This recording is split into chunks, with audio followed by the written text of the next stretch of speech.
बलूचिस्तान के 35 अजला में बल्दियाती इंतखाबात का अमल मुकम्मल हो गया। हुक्मरान जमात बलूचिस्तान अवामी पार्टी ने मैदान मार लिया। गैर हतमी नताइज के मुताबिक BAP ने चेयरमैन की 10 और वाइस चेयरमैन की 9 सीटें जीती। पीपल्स पार्टी ने चेयरमैन की 6 और वाइस चेयरमैन की 4 नशिस्तें हासिल की। JUIFA के 4 चेयरमैन और 4 वाइस चेयरमैन मुंतखब हुए। आखिरी मरहले के लिए पोलिंग सुबह 8 से शाम 4 बजे तक जारी रही। इंतखाबी अमल के दौरान सूरत हाल को कंट्रोल करने के लिए दफ़ा 144 नाफिज रही। और अगर आपको हमारी ये वीडियो पसंद आई है तो लाइक पर क्लिक कीजिए।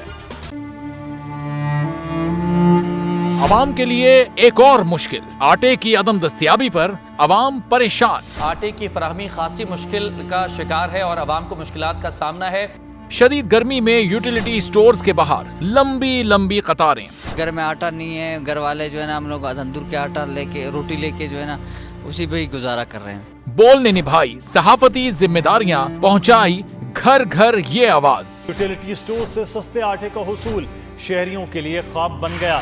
बोल न्यूज हकायक सामने ले आया है। आओ मिलकर आवाज उठाएं, पाकिस्तान को बदलें बोल के साथ। बोल बना आवाम की आवाज। अवामी शिकायत पर बोल ने किया मुताल्लिका इदारों से मुतालबा। सुबह 6 बजे से आकर ये लोग आटे का इंतजार करते हैं। 7 बजे आई और नहीं मिल रहा है आटा, पैसे नहीं होते तो उधारे लेकर आती हूँ। वो कहते हैं जी 7 खजूर लाजमी लें। हमारे पास आटे के पैसे नहीं होते तो खजूर कहाँ से लें? क्योंकि बोल है पाकिस्तान का नंबर 1 न्यूज चैनल। सब्सक्राइब करें और बेल दबाएं ताकि कोई खबर रह न जाए।